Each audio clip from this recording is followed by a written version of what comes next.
Good evening, you're watching World News Tonight on TVP World. I'm Aaron Darman.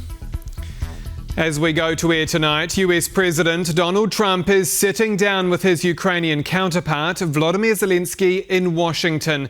These pictures from a few moments ago showing the two leaders greeting each other in front of the White House. The pair also took questions from journalists ahead of their working lunch. Here is what President Trump had to say. Most likely it's going to be a double meeting.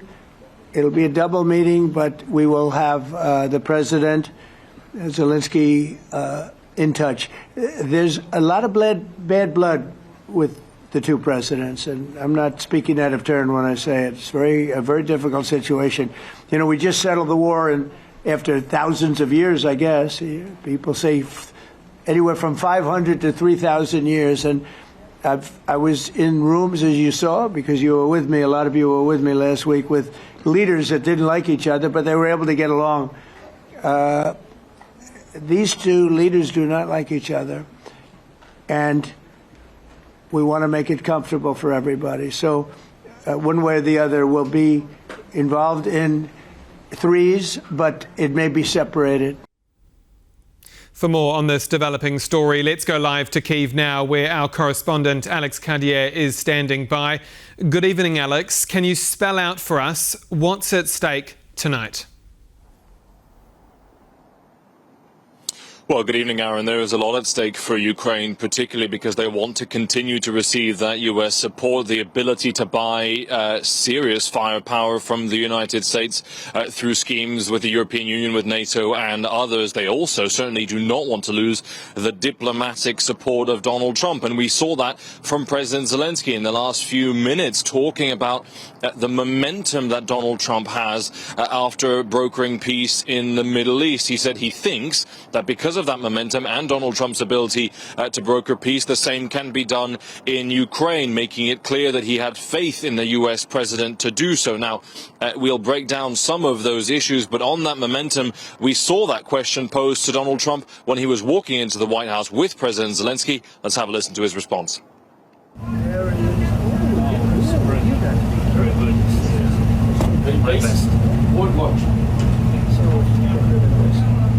President Trump, sir, do you believe you can convince Vladimir Putin to end the war in Ukraine? Yep, we can. Do you believe Putin negotiate a good faith, sir?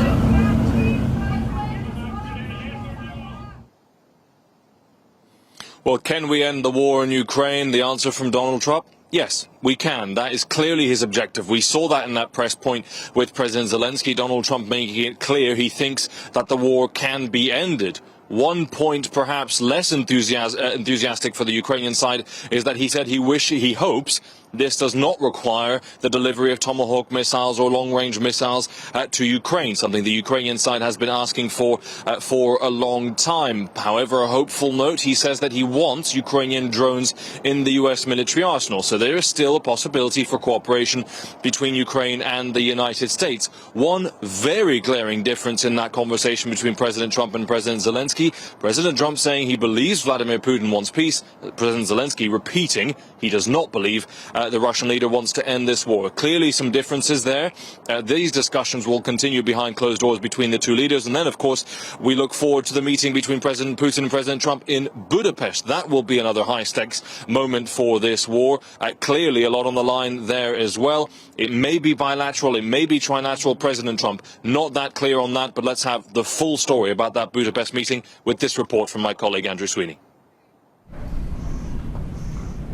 After Ukraine's leader President Zelensky meets with United States President Donald Trump today, eyes will be drawn to Hungary's capital, Budapest. On October 16th, Trump announced that he would meet Russian dictator Vladimir Putin in Budapest, following up from their meeting in Alaska last August. Their choice of Budapest reflects Hungary's unique position as a member of the EU with continuing close economic and political ties to Russia. It's also one loaded with historic resonance. Hungary's capital was the site of the infamous Budapest Memorandum in 1994, an agreement in which Russia and the United States guaranteed Ukraine's sovereignty in exchange for the country relinquishing its nuclear weapons. However, the decision to make Budapest the location of the summit, which is expected to take place in 2 weeks, may have more to do with domestic political expediency. Hungary's long-serving Prime Minister Viktor Orbán, who had dedicated himself to building close links with both Trump and Putin, is facing parliamentary elections in April next year. We can't earn more on anything else than peace. It is in the interest of all Hungarian families that the meeting between Trump and Putin brings peace.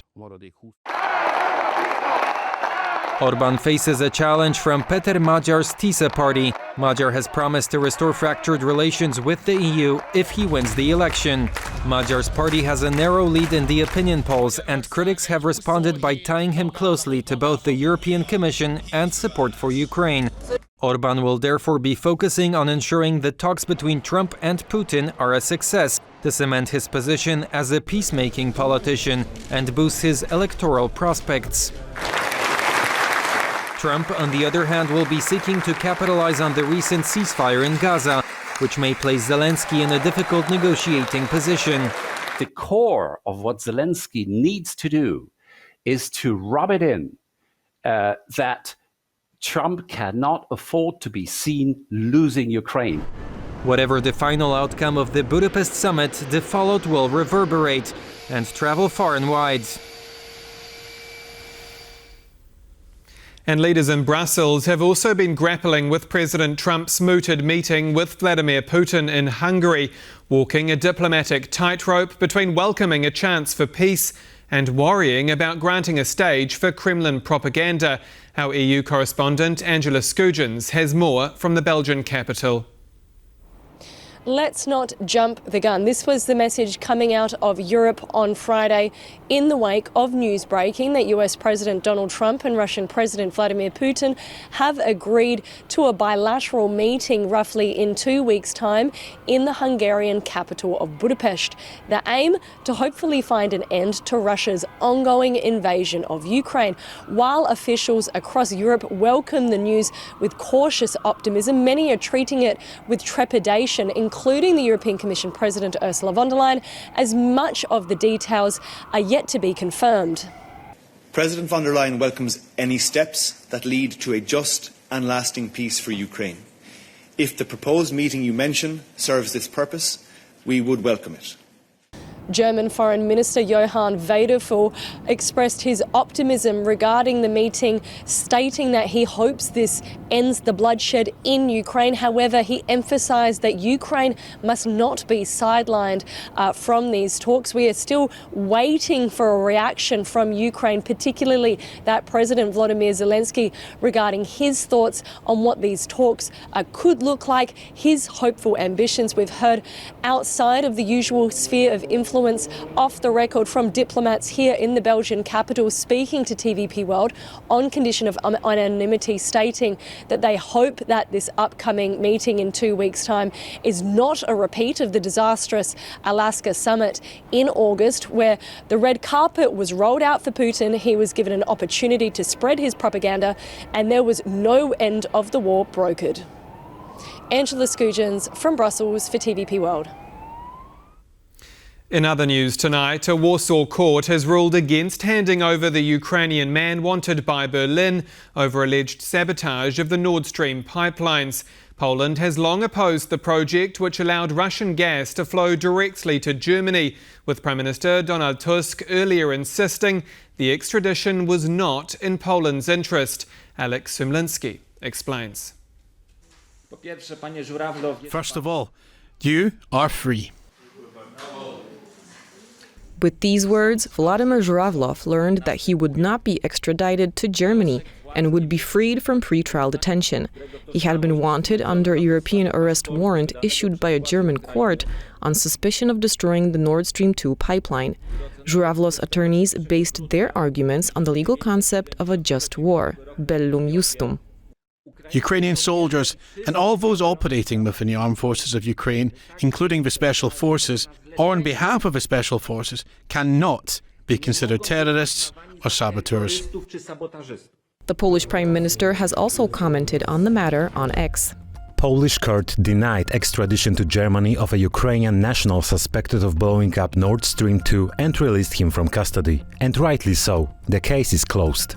While Warsaw maintained that the decision to transfer Żurawlow to Germany rested solely with the courts, Prime Minister Donald Tusk said earlier this month that extraditing the suspect would not serve Poland's interests. It is certainly not in the interest of Poland or in the interest of a simple sense of decency and justice to accuse or hand over this citizen to another state. Żurawlow's lawyer denied the allegations, asserting that the defendant was innocent. He'd also questioned whether a Ukrainian national damaging Russian property during an ongoing war should be treated as a criminal offense. No Ukrainian citizen, in my view, in Europe, can be accused of destroying Russian property in this situation when his country is engaged in hostilities.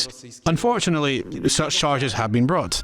The Nord Stream pipeline and its newer counterpart, Nord Stream 2, circumvented Poland and the Baltic states, delivering Russian gas straight to Germany, highlighting Western Europe's reliance on Russian energy, which Warsaw strongly opposes. Donald Tusk has also said that the problem was not that the pipelines were blown up in September 2022, but that they were even built in the first place.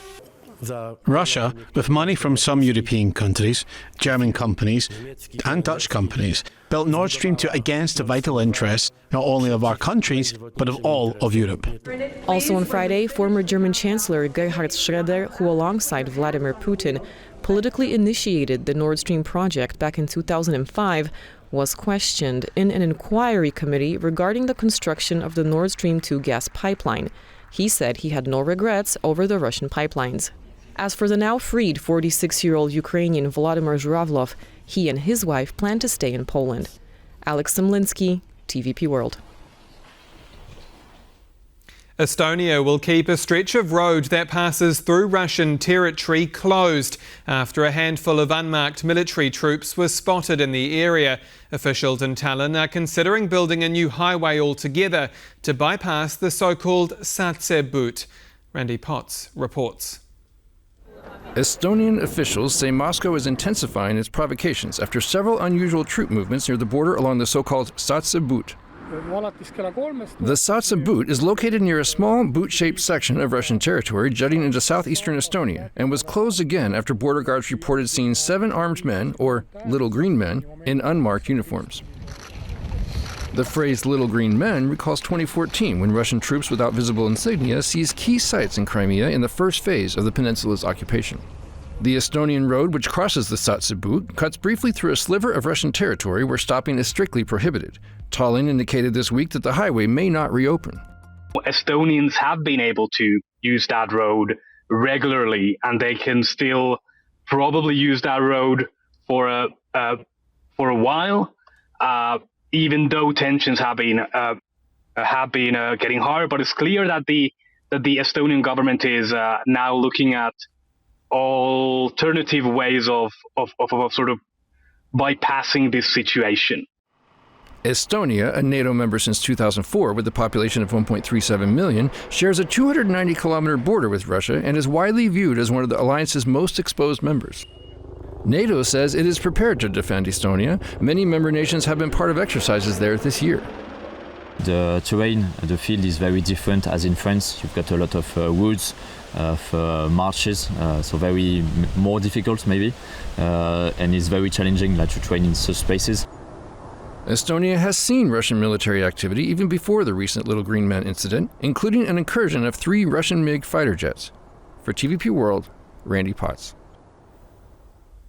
We have something that will please no one. This from Donald Tusk as Poland's ruling coalition unveils a draft bill regulating the status of civil unions, including for same-sex couples. But to secure enough votes to pass, the legislation does not even mention the words civil union, and it now needs the green light from right-wing President Karol Nawrocki. Aisha Abache has more. More than a year after the Polish government announced a bill on civil partnerships, the topic has taken a new turn. This law is meant to make things easier for people. Everyday life, the sharing of information, property matters and tax matters. It is an innovative approach, a progressive approach. There have been more liberal, more radical and more traditional attempts before. None of them succeeded. Instead of a bill on civil partnerships, a new piece of legislation has been announced regulating and protecting cohabitating couples, including same-sex couples. This act does not change one's marital status, nor does it make it possible to contract a marriage. This is a good agreement, a good solution. This government bill has been written so that we can hold discussions with the President and the Presidential Palace about reaching an agreement to have this law signed.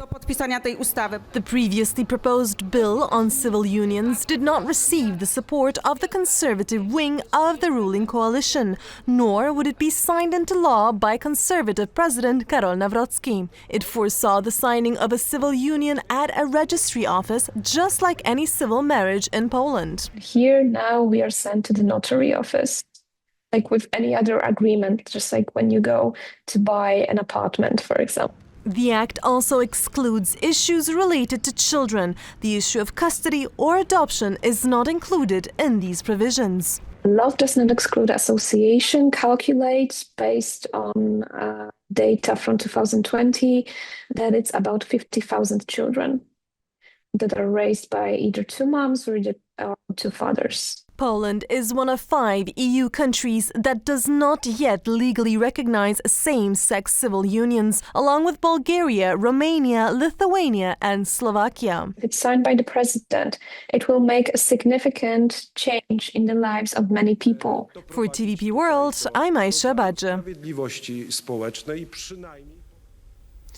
In the Arctic, the impacts of climate change are being felt more than ever.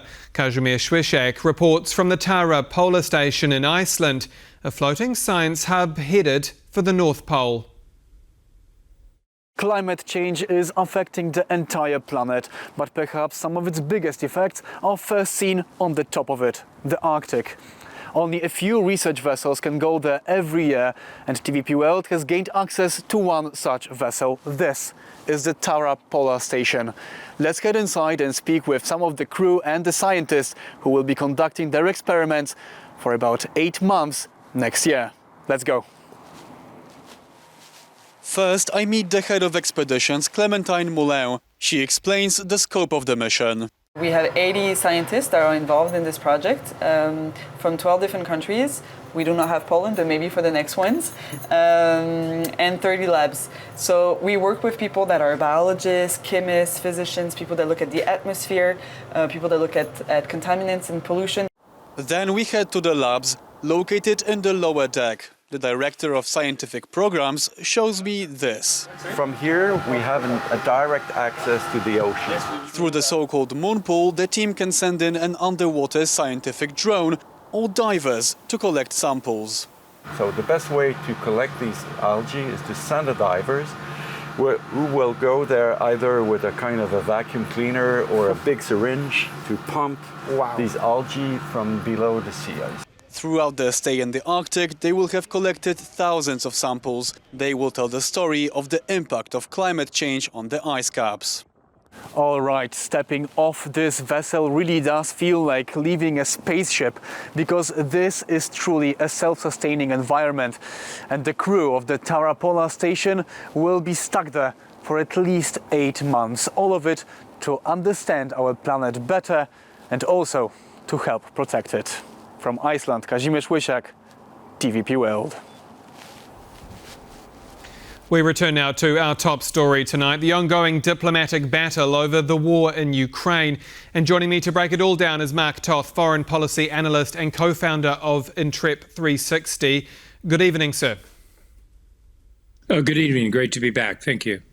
So, this meeting between Donald Trump and Volodymyr Zelensky has ended moments ago. What are your first impressions of this sit-down? I mean, we had Donald Trump talking about Zelensky having endured a lot. We've endured it with him. We're making great progress. But then he'll talk about, well, both of them. Volodymyr Zelensky and Vladimir Putin are great at negotiating. So is Ukraine back at square one, or is it picking up a win tonight? Yeah, I don't know that we're back at square one. I think what we are is back kind of in a groundhog holding moment until this meeting between Putin and Trump takes place in a couple of weeks in Budapest. Clearly, Trump wants to see what leverage he's created. You have a situation here where Putin himself has come to Trump yesterday and said, I want to talk. And they had that discussion. Now, clearly, Putin's worried about something.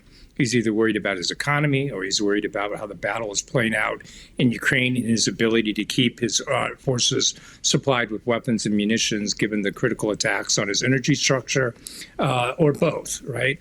And so from that standpoint, Putin clearly is trying to play for time here.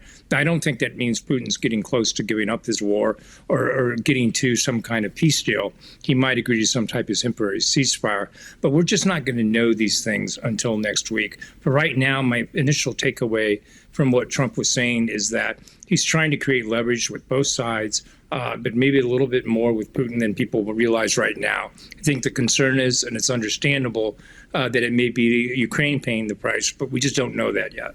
Creating leverage from both sides sounds like what we've seen since Trump came into office.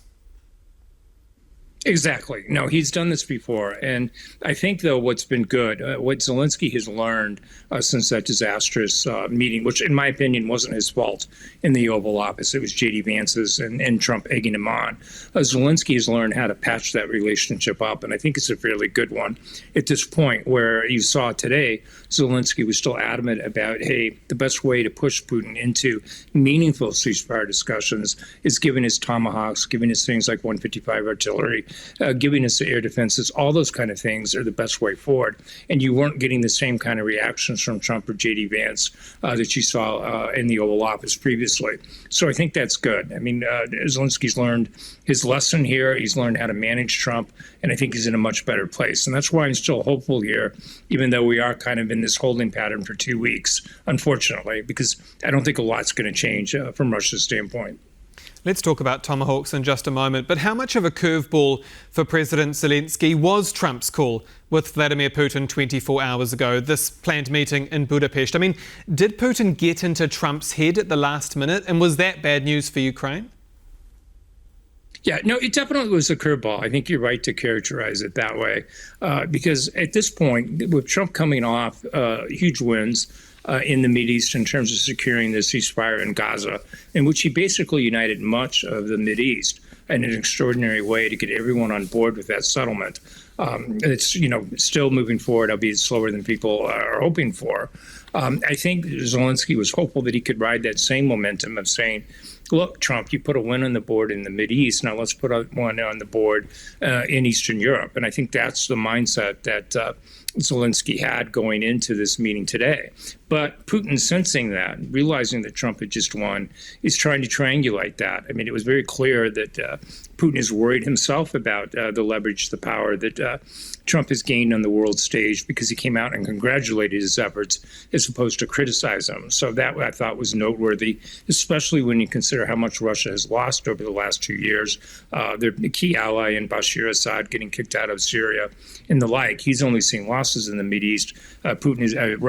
Trump has only seen gains. So I think that was a bit of gamesmanship on Putin's part as well. But, definitely you're right to ask that question. It's a curveball. I think it was the only curveball that Putin was able to throw, which was one which is designed to play for time. And he got it, at least 2 weeks. Speaking of the Middle East, earlier this week you wrote that, quote, in the blink of an eye, Trump is suddenly winning World War III. Now, earlier this week, Trump also told us, quote, it's time to get Russia done. But after this 2-hour phone call with Vladimir Putin, we now have this proposed Budapest summit and these, seemingly empty warnings about sending Tomahawk missiles to Kyiv anytime soon. I mean, is Donald Trump really winning the West's war, or is he being played by the Kremlin? Look, it's a fair question. John Sweet, Colonel John Sweet, and I, my co-founder of Interrupt 360, we both argue that, look, this is a World War III. It just doesn't look like Hollywood's version of it. It's more death by 1,000 cuts. It's hybrid war that you've already seen in your country with the attempted bombing of the DHL bombers and the like, the drone incursions, et cetera, that have happened. And so what we're arguing is that, look, Trump, in a masterful way, let's give him credit here, was able to get this win in the Mideast in such a way that it had far-reaching implications. One of those implications was simply to apologize here. A cat's coming in the way. One of these implications was that he could then play this for a win in eastern Ukraine. And we're hopeful of doing that. He does that. And so the cards are there for them. He has the leverage to make this a win. Now, whether he does or not, remains to be seen. But the cards are there. And I think if we step back, give him some time, I think he can still play that. Putin is in a weakened condition. And if Eastern Europe can be held, if that can remain a win for the EU, if Ukraine can be joint members with that, even ideally in NATO, then that's going to also represent a loss, as Colonel Sweet and I wrote, with respect to China, because they're no longer going to be able to count on Russia weakening the U.S. by this commitment in Ukraine. So that scenario that we outlined in our article is still there. Tomahawks has been the big issue in recent days and recent weeks, and a big topic of discussion. Donald Trump saying tonight, hopefully we can end the war without Tomahawks. Volodymyr Zelensky responding before that working lunch by saying, look, we need Tomahawks. Maybe we can give you thousands of drones. I mean, is Donald Trump, in your mind, serious about this Tomahawk idea, or are we getting stuck in his rhetoric? Yeah, I think you hit it on the head. We're getting stuck in his rhetoric a little bit. Look, Trump is his businessman at heart, and so he's looking for leverage. And the Tomahawks in his mind may be that point of leverage that he sees. Now, I agree with Zelensky's viewpoint that the Tomahawks indeed are leverage, but they've got to be given in order for that to be had. I think Trump is just trying to get Putin to the table by toying with him whether or not he'll give Tomahawks ultimately, which can reach Moscow, can reach the Kremlin, if they decided to do that. But more importantly, it can reach drone installation sites far away that are key to Putin being able to continue to wage his terror war, if you will, against Ukraine. So, my own interpretation is everyone to kind of stand down for a little bit. Let's give Trump some time. I do think he's toying with Tomahawks with Putin, and it will tell. And the fact is he didn't push back very hard against Zelensky's argument there that Tomahawks could be a game changer in the sense of that they could force Russia sooner than later to the negotiating table, and in a meaningful way. Putin might be willing to meet, but he's not going to change his mind at this point. Just not enough game changers yet that he's faced with. Looking ahead to this Budapest summit, I guess the big question is, will Hungary be another Alaska, where Donald Trump and Vladimir Putin talk and then Moscow ramps up its attacks on Ukraine? Yeah, it's a fantastic question. And sadly, I think it's going to be yet another Alaska. I think Putin simply here is playing for time. I think it's evidence because yesterday there was a massive attack just before the Trump-Putin phone call. And this is something that the Russians typically do. 300 drones, some 37 missiles were fired at Ukraine across, not just on the front lines, but as far into the western areas of the country as well. And I think there's just Putin signaling that nothing much is going to change, even though he's bought this 2 weeks for himself, at least in terms of the Tomahawks, most likely not getting approved for Ukraine. But I think it is going to just be Groundhog Day. We're going to look up and we're going to basically have the same takeaways that we did before, that Putin came to buy time, but he didn't come to buy peace for the region, sadly. And lastly, we're running out of time, but is there an argument to be made here that meeting with Vladimir Putin again is the wrong move for Donald Trump? That making up with Xi Jinping, sitting down with him in Beijing and pushing him to make a call to Vladimir Putin is the only way to a lasting peace deal in Ukraine? Yeah, I agree. Personally, I would have preferred that Trump not taken this apple, because I think it's somewhat of a poisoned apple to show up. Clearly, he should have recognized in my mind that Putin was desperate. For him to call, for him to ask for the meeting, I think he should have interpreted that he's got all the cards, meaning Trump. So why give in to that? But I think Trump, in his mind, he's a deal maker, and deal makers like to beat face to face. And you're correct. It would have been a much better play to use that leverage with Z to basically say, look, this is kind of game over. If we want it to be, let's come to a better peace deal. But Trump didn't do that. He's chosen this route instead. Mark Toth, foreign policy analyst and co-founder of Intrep 360. Thank you again for your time. Thank you so much, and I apologize for my cat there. We always welcome a cat on TVP World. Thanks. And that's all for World News tonight. Do stay with us here on TVP World for more. I'm Aaron Darman. Good night.